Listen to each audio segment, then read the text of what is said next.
Corporation ವ್ಯಾಪ್ತಿಯಲ್ಲಿ ಏನು ಅನಧಿಕೃತ ಬ್ಯಾನರ್ಗಳೇನಿದೆ ಅದನ್ನು ನಾನು ಲಾಸ್ಟ್ ವೀಕಿಂದನೇ ನಾವು ಕೆಲವೊಂದು ತೆರವಾಚರಣೆ ಮಾಡ್ತಾ ಇರೋದು, ಫುಟ್ಪಾತ್ ತೆರವು ಕಾರ್ಯಾಚರಣೆಗಳು ಮಾಡ್ತಾ ಇರೋದು ನೀವೆಲ್ಲ ನೋಡಿದ್ದೀರ.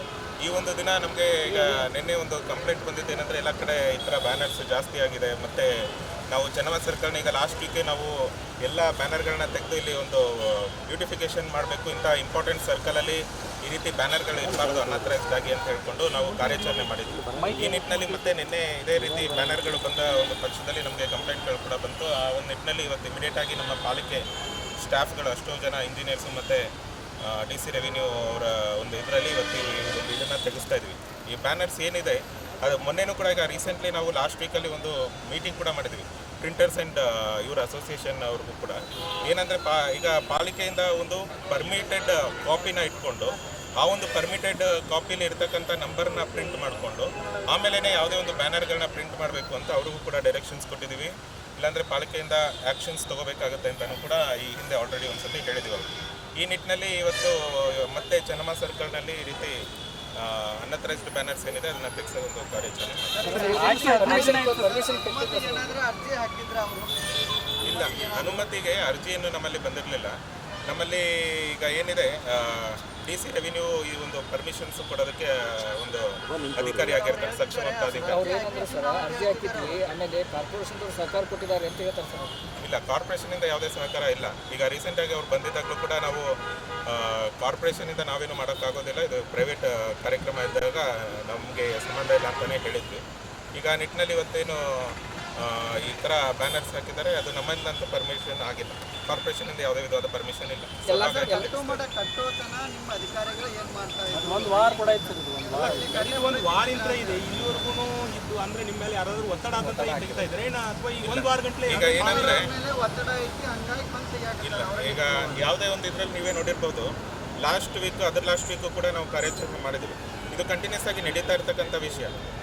ಈ ಒಂದು ಇದರಲ್ಲಿ ಕೂಡ ನಮ್ಮ ಝೋನಲ್ ಆಫೀಸ್ ಅಂತ 3 ಸೆಂಟ್ರಲ್, ನಾರ್ತ್, ಸೌತ್ ಅಂತ 3 ಕಡೆ ಇದೆ.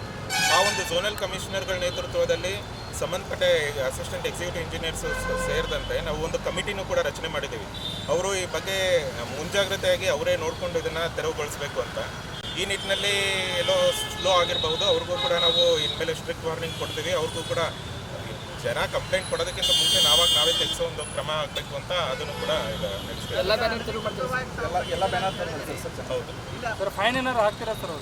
ಹೌದು. ಇದು ಪ್ರಿಂಟರ್ ಏನಿದೆ ಅಂತ ನೋಡಿಕೊಂಡು ಆ ಪ್ರಿಂಟರ್ ಹೆಸರು ಏನಾದರೂ ಇದ್ರೆ ಅವ್ರಿಗೆ ಫೈನ್ ಕೂಡ ಹಾಕಬೇಕಾಗುತ್ತೆ.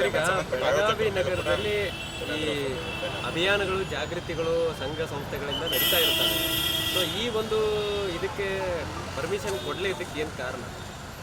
ಈ ಒಂದು ಇದರಲ್ಲಿ ನಮಗೆ ಪರ್ಮಿಷನ್ ಈಗ ಅಥರೈಸ್ಡ್ ಆಗಿ ಇದು ಅವ್ರು ಎಲ್ಲಿ ಪರ್ಮಿಷನ್, ಅದು ಯಾವುದು ಗ್ರೌಂಡಲ್ಲಿ ಏನು ಮಾಡ್ತಾರೆ ಅನ್ನೋದು ಅದು ಅವ್ರು ಡಿಸೈಡ್ ಮಾಡಿಕೊಂಡು ಪರ್ಮಿಷನ್ಗೆ ಹಾಕಬೇಕಾಗುತ್ತೆ. ಈಗ ಫಾರ್ ಎಕ್ಸಾಂಪಲ್ ಇದರಲ್ಲಿ ಏನು ನೀವು ನೋಡಿದ್ರೆ ಸರ್ದಾರ್ ಗ್ರೌಂಡ್ ಅಂತಿದೆ. ಸರ್ದಾರ್ ಗ್ರೌಂಡ್ ನಮ್ಮ ವ್ಯಾಪ್ತಿಯಲ್ಲಿ ಬರೋದಲ್ಲ, ಅದಕ್ಕೆ ಪರ್ಮಿಷನ್ ಸ್ವಚ್ಛತೆ ಮಾಡ್ತೀವಿ ಅಂತೇಳಿ ಯಾವುದೋ ಒಂದು ಸಂಘ ಅಥವಾ ಸಂಘಟನೆ ಮುಂದೆ ಬಂದಾಗ ಸೊ ಅದಕ್ಕೆ ಅನುಮತಿ ಕೊಡಲ್ಲ ಅಂತಂದರೆ ಏನಾದರೂ ಒತ್ತಡ ಇದೆಯಾ? ಅಲ್ಲ, ಅದಕ್ಕೆ ಅನುಮತಿ ಕೊಡಲ್ಲ ಅಂತಲ್ಲ.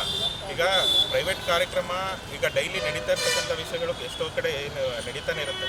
ಅದರಲ್ಲಿ ಈಗ ಪಾಲಿಕೆಯಿಂದ ನಮ್ಮಲ್ಲಿ ಈಗ ಏನು ಡೈಲಿ ನಾವು ಏನು ಕಸ ಕಲೆಕ್ಟ್ ಮಾಡಬೇಕಾಗುತ್ತೆ, ಕಸ ಡಿಸ್ಪೋಸ್ ಮಾಡಬೇಕಾಗುತ್ತೆ, ಅದು ಪಾಲಿಕೆಯಿಂದ ನಮ್ಮ ಹೆಲ್ತ್ ಸೆಕ್ಷನಿಂದ ಕಂಪಲ್ಸರಿಯಾಗಿ ಡೈಲಿ ಬೇಸಿಸಲ್ಲಿ ನಡೆಯುತ್ತೆ. ಡೋರ್ ಟು ಡೋರ್ ಕಲೆಕ್ಷನ್ ಮಾಡ್ತೀವಿ. ಸೋರ್ಸಲ್ಲೇ ಸೆಗ್ರಿಗೇಷನ್ ಮಾಡೋದಕ್ಕೆ ನಾವು ಇನ್ಫಾರ್ಮೇಷನ್ ಕೂಡ ಕೊಡ್ತೀವಿ. ಇನ್ನು ನೀವೆಲ್ಲ ನೋಡ್ಬೋದು, ಇಲ್ಲೂ ಕೂಡ ಚೆನ್ನಮ್ಮ ಸರ್ಕಲಲ್ಲಿ ಅಲ್ಲೊಂದು TV ಇದೆ. ಆ TV ನೋಡಿದ್ರೆ ಅದರಲ್ಲಿ ಡೈಲಿ ನೀವು ಸೋರ್ಸ್ ಸೆಗ್ರಿಗೇಷನ್ ಈಗ ನೀವು ಚೆನ್ನಾಗಿ ಕಸ ಬೆಳಗಾವಿ ಕ್ಲೀನ್ ಇತ್ತು ಅಂದ್ರೆ ನಂಬರ್ 1 ಆಗ್ಬೋದಿತ್ತು ಸರ್. ಮೈಸೂರನ್ನು ದಾಟಿ ಅಷ್ಟೊಂದು ಕ್ಲೀನ್ ಆಗಿದೆಯಾ ನಮ್ಮ ಬೆಳಗಾವಿ? ನಾವು ಪಾಲಿಕೆಯಿಂದ ಮಾಡ್ತಿರ್ತೀವಿ. ಈಗ ಯಾರೋ ಒಬ್ಬರು ಸಾರ್ವಜನಿಕರು ಬಂದು ನಿಮ್ಮ ಕೈ ಜೋಡಿಸ್ತಾರಂತಂದ್ರೆ ನೀವ್ಯಾಕೆ ಅವ್ರನ್ನ ಅವಾಯ್ಡ್ ಮಾಡ್ತಾ ಇದ್ದೀರಿ?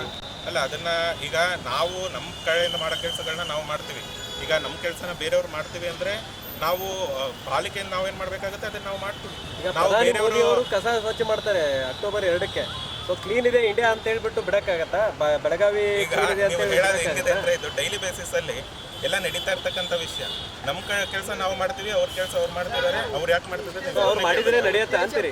ಇಲ್ಲ, ನೀವು ಅವ್ರನ್ನೇ ಕೇಳ್ಕೋಬೇಕಾದ್ರೆ. ಅಲ್ಲ ಸರ್, ಇನ್ನು ಮುಂದೆ ಚೆನ್ನಮ್ಮ ಸರ್ಕಲ್ ಯಾವುದೇ ರೀತಿಯಂತ ಫ್ಲೆಕ್ಸ್ ಇರಲ್ಲ, ಯಾವುದೇ ರಾಜಕಾರಣ ಆಗಲಿ ಅಥರೈಸ್ಡ್ ಫ್ಲೆಕ್ಸ್ಗಳಿರುತ್ತೆ. ಅಲ್ಲ, ಅಥರೈಸ್ಡ್ ಪರ್ಮಿಷನ್ ಯಾರಿಗೆ ಬೇಕು ಅವ್ರಿಗೆ ಅಷ್ಟೇ ಪರ್ಮಿಷನ್ ಕೊಡ್ತೀರಿ ಸರ್?